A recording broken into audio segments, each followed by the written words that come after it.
projects for everybody Suze-size, and to kind of give context to where the idea of everybody Suze-size came from, it all kind of goes back to where I was thinking a lot about. I studied painting and drawing all through undergrad, and in grad school, it wasn't until then I actually had the opportunity to work with and study under a really great faculty of performance artists, and understanding and going through the idea of how actions speak sometimes louder than still images, and how even nowadays still images just seem, even for me, like it almost has, I want something more. And I think that's where a lot of that dialogue came into impacting the work, where I wanted action, I wanted like a fantastical experience, and I wanted actually that experience to be shared with all of you. So it wasn't just about me creating and then being like, you know, let's have at this, like, look at what I'm doing, but I want you to come into the work. And you'll see, and I'll actually, towards the end of this short series of slides, you'll be able to see how people have participated in the work. And that's actually been a large part of being able to cross this boundary, where even now I'm standing here, I'm like, wow, how about if you guys were standing here and I were sitting there talking to you guys? Like, how would the roles reverse, and what exactly would happen if, you know, just in some way there's some change happening within how we naturally conduct ourselves within a gallery space, or even how we experience artwork. So really, like, if looking at the core of the work, which is about, for me, and a lot of my personal experiences as a Asian American or Korean American woman, has really impacted the development of the work, because what's been really interesting to me is the idea of identity politics, the notion of perception, and the idea of authenticity, like what's real. What do you consider real? And how, you know, even our everyday, like our culture of visual culture of you know, products that we're given, like what they supply us, what they afford us to do, but then how we actually obsess over them, and how we give everything of ourselves to it, and then expect that this item or object will fulfill our every ounce of happiness. So everybody Suze-size actually happened where I thought about, you know what if I were to change my identity as an artist?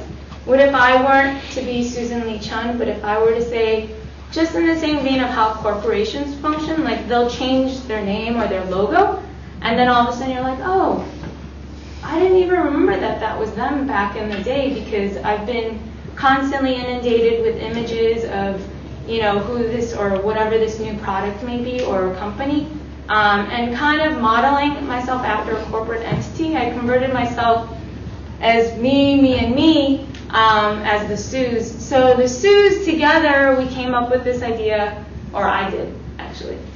Sitting there thinking like, you know what, I want to do something fun, and I want to engage people in something that's familiar. And I'm I'm crazy obsessed about infomercials, to the point where it will be 2 in the morning and I have to get up at 6, but I'm still glued to that TV set being like, oh my God, those non-stick pans are amazing, and I need to order that, or, you know, any product of, you know, the chopper or whatever. I mean, those are newer products, but back in the day, it's like, it could be anything, and I would be glued to the set. So, you know, I think a lot of it was the language, it was the flashing text, it was the visual images that just, you know, just inundated everything of, like, sensory-wise, and I think that's what influenced me to take the Suze to this direction of creating this, I guess, product. And it's a faux product, obviously, but it can be real. But the faux product, where everybody Suze-size was based on how you yourself could pursue ultimate happiness. And in my mind, ultimate happiness was actually about doing Suze-size every day. And it was this new mindset that I think I would be like, here, take this and be happy, because that's all you need. I can package it up perfectly and give it to you. It can be all shiny, glamoury, like whatever. And as long as I packaged it properly, he would be like, thanks, like, this is great, I love it. $19.99 and I get a second set for another $2? Perfect. So the idea of happiness, and I think the notion of happiness for me as an artist, or as myself as a person, came about because the idea of, just being different. And, these are like long ago issues, and I work through them, and then I'm done, and then I work through them again. But essentially, this notion of happiness has always been a really big trigger, in the type of work that I create, but also in the sense of how products are packaged and everything. So, and the idea of how to achieve the ultimate level of happiness, I thought, well, let's think about this concretely. What do we all want is to kind of fit in. And granted, as artists, we're all like, no, I don't want to fit in. It's not about that. But, really ultimately, I think on a larger scale, and personally even for me, I thought, like, how do we eliminate this notion of difference? And although there's the idea of the binary relationship between homogeneous and then I can never say this at the same time, heterogeneous. But at the same time, I think, it was the idea of how do we create bodies to look identical. And what I started thinking a lot was about uniforms, but not your typical uniform or your typical like workout suit where it is spandex. I will tell you, this is all gold spandex, leather vinyl.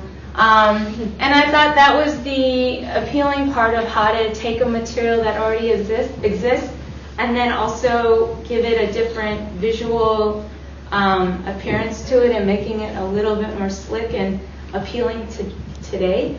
So I thought, you know what, I'm going to take this gold and black spandex and leather vinyl and then create what's actually these weightless weights. They're made out of corrugated pads or cardboard covered with leather vinyl, so they're literally weightless. Like, I've made weights that look like, I don't know, they could be at least 250 pounds, but, it'll just be like this, like a cartoon.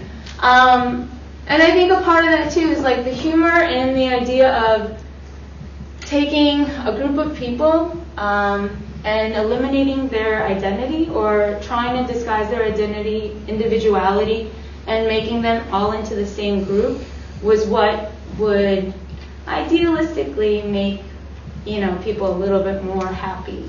Because I think difference, in a sense, in so many ways, could make us a little bit more the opposite of that. So, aside from the uniforms, I started thinking about, there is this idea of giving the opportunity for people to interact in a space or in an installation. So this installation was a project that I had done, or a solo project that I did in Miami at David Castillo Gallery. And the project essentially is a faux mirror gym space. And within this space, periodically through the opening night, there were 6 suzer-sizers, and that's what we call them, our certified, our faux certified suzer-sizers that go through rigorous training. We meet however many days that it takes, and we come up with a routine that embodies this notion of symmetry, uniformity, and what happens within this space was a performance, but all the pieces or the equipment here is actually fabricated out of aluminum, enamel, foam, faux leather vinyl, as well as corrugated pads. So again, it's an artificial space, but as the artist or the type of artist that I've been probably in the last 6-7 years in understanding that there's the idea of walking into a space is convincing and can actually, I guess, bring people into a different mindset where you kind of forget where you are, and for that brief moment you're in this artwork and you become part of the artwork. And again, even the suzer-sizers, they were everyday people. They weren't trained like dancers. There were a couple people that I brought into it that had experience with movement, but for the most part and in previous projects that I'll show you, it was really about bringing people into the project and encompassing this idea of sameness, homogeneity, and just playing. I think that's one thing, like, for me, it's really important that people come in and it's like, yeah, me too, like, this is hilarious, like, but, you know, and at that same moment, it kind of, you know, you just feed off of it, and I think that moment kind of creates this, like, switch in people's minds that they're not actually, you know, you're role-playing, you're in a costume in a sense. So from this base, so the uniforms and then the introduction of the installation space, what I started then thinking about was, you know what, I want to take this project elsewhere to different cities and, you know, let me see if it could actually happen where I convince people and be like, this is for real? You so really want to be a part of this? And, you know, I felt like I was on a flight to Baltimore and, you know, Southwest, like the little things that they give. But anyways, the napkin, I was like, this would be amazing. How could I get Southwest involved in this project to sponsor Suzercise, to go to every city that they actually fly to? But, I mean, obviously that's kind of the stream concept and maybe will eventually become part of the reality of it. But we've been to Chicago for the project, and that's where the bulk of the filming happened in the videos that you guys saw. But then just recently, the last year, we went to Baltimore, and the crazy thing was that, like, I actually was invited to work on a public performance project through Maryland Art Place in Baltimore, and they said, you know, there's a chance if you're willing to talk to a couple, you know, other outside organizations to see if this project can be just more than you coming to our space and pulling something off. But I said, okay, you know what, I'll come into town. Came into town like probably in March, and I did like this faux live infomercial, and actually was able, like, I had an elementary school, or a special lab school essentially in the Baltimore area. A couple of the faculty members were there, and they're like, we so want to participate in this. How do we have our students Suzercise? This will be perfect. So what I did was, instead of, because pretty much with the garments that I construct and design, or design and construct through like people who participated, they'll send me their measurements and I'll make them customize suits and everything. So everything's tailored to them. And it's very important is that they become, like, recognize that they're actually committing something to a project. And here, obviously, there are over 70 students and then 30 faculty members that decided to participate. And I mean, it blew my mind. I was like, this school is crazy. Like, I don't even think they know what's going on. They're like, this is fake. And they actually want to do this. They're like, no, we love it. I think it'll be great and fun. And I thought, okay, well, you know what? How am I going to dress 60 varying, like, you know, sizes of kids and whatnot? So part of the project, I worked into it where we made DIY Suzercise suits, or they made it. The school had worked with a local screen printer, and they printed the black, you know, design on the shirts, and then they actually bedazzled them according to what the Suzercise was, you know, willing to have happen. So like gold studs, and then wrap their knees with white electrical tape and everything, and headbands, and Suze certified sunglasses and everything, and headbands. So that day, and they'd been practicing, and this honestly is the craziest and the most amazing part. And I thought, wow, this can actually become a global, like, thing. I don't know what that thing would be, but it would be. And they committed, and every week for 3 weeks, 3 days out of the week, they practiced the routine that I choreographed with a Miami-based dancer choreographer. And they worked hard, and that one day they came out and they just did the routine in their field. And I've never been like stunned by the image, and it was mind blowing just to see, you know, the varying ages and like all the participants. But understanding that like, wow, you can actually bring so many people into a project was really exciting. So post this, the actual like core part of the project in Baltimore was that for a series from March until June, which is when this performance happened in 2010, was that from March, people signed up prior to March and up until, I would say, mid-April. And at that point, they were committed to, and they received certificates and, you know, for signing up. And when they completed the training, which was all online based, and people were committed. Like I saw people like, you know, logging on and accessing the videos and practicing. And some people would randomly shoot me an email, "Hey Suze, like training's going great. I love it. Happiness rocks." And I'm thinking, who are these people? Like this is just wild. But so for 2 months they were on their own, and we had some like meeting points for all the Suzercisers to get together. But it was a total of 18 Suzercisers, and they all sent me their measurements, so I can customize like their suits and everything. And for this piece, like actually build hand gripped weights and everything, but all out of cardboard again.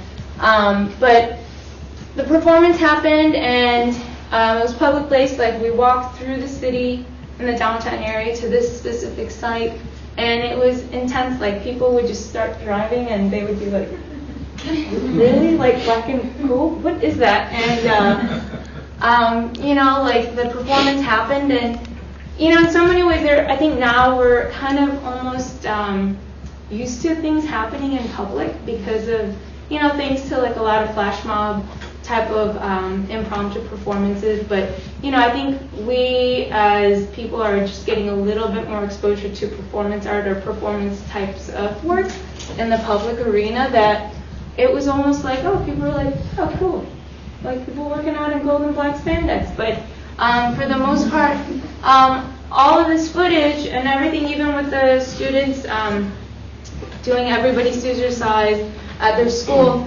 and it all kind of comes back to the idea of how I feel performance work and even installation is very temporary, because obviously the minute this goes up, it comes down in a month. And if you had seen it, you know, you may have a little glimpse of memory of it, or you may be able to walk away with something. But for the most part, it kind of you know, evades people's like experiences, because if you weren't able to see it, maybe you'll just be able to see it in stills. But for me, I think being able to capture all of this as video footage and in really you know, high definition, that at some point it'll become some other you know, video installation or project. So it's ongoing in that sense, in the way that you know, right now it might look like a faux fitness movement, but who knows, in 2 years it might actually end up being some other type of project. And the Suze does also do other ongoing projects, such as like a faux real cooking show, which is episodic based, as well as like franchise-based tea ceremony. So all of that's in the works, but for the most part, for now, obviously based on this exhibition, Everybody Suzercise is the piece de resistance. So any questions?